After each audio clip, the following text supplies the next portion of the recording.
বড়ি বানাবো বলে এদিকে দেখো বিউলির ডাল সারা রাত ভিজিয়ে রেখেছিলাম, সেটাকে এখন জল ঝরিয়ে নিয়েছি আর এদিকে মিক্সি বার করে নিয়েছি।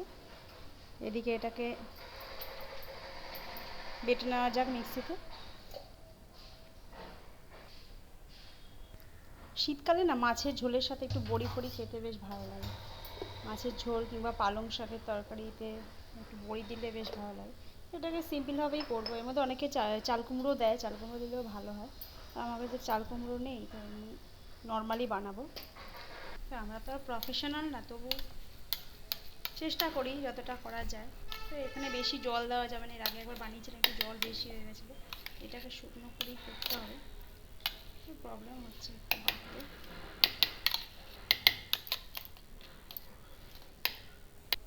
শিলনোড়ায় বাটলে বেশ ভালো হয়, কিন্তু শিলনোড়ায় বাটা অনেক ঝামেলা দেবো, অতক্ষণ ধরে শিলনোড়ায় কে বাটে, থেকে মিক্সিতে করে নিলে ভালো। একটু উল্টে পাল্টে নিতে ভালো হবে।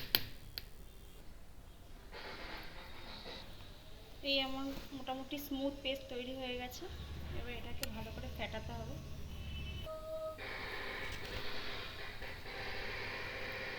ফেটাতে থাকবো,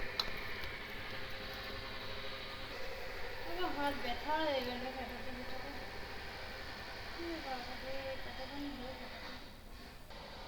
পাক্কা 5-10 মিনিট ধরে ফেটাতে হবে ভালো করে। এর মধ্যে একটু ভাজা জিরের গুঁড়ো দিয়ে দিয়েছিলাম, আর দেখি তো হয়েছে নাকি, একটু জলে ফেলে দেখি টেস্ট করে।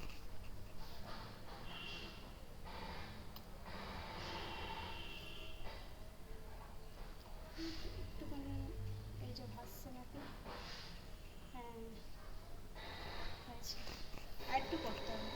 আমার ফেটানো কমপ্লিট হয়ে গেছে, এইবারে দেবো বড়ি, দেখি কিরম হয়। প্রফেশনাল না, কিরম হবে জানি না, ট্রাই করি। এই যে এখানে দুটো থালা নিয়ে নিয়েছি, তেল মাখিয়ে নিয়েছি থালাতে, ভালো করে তেল মাখিয়ে নিয়েছি।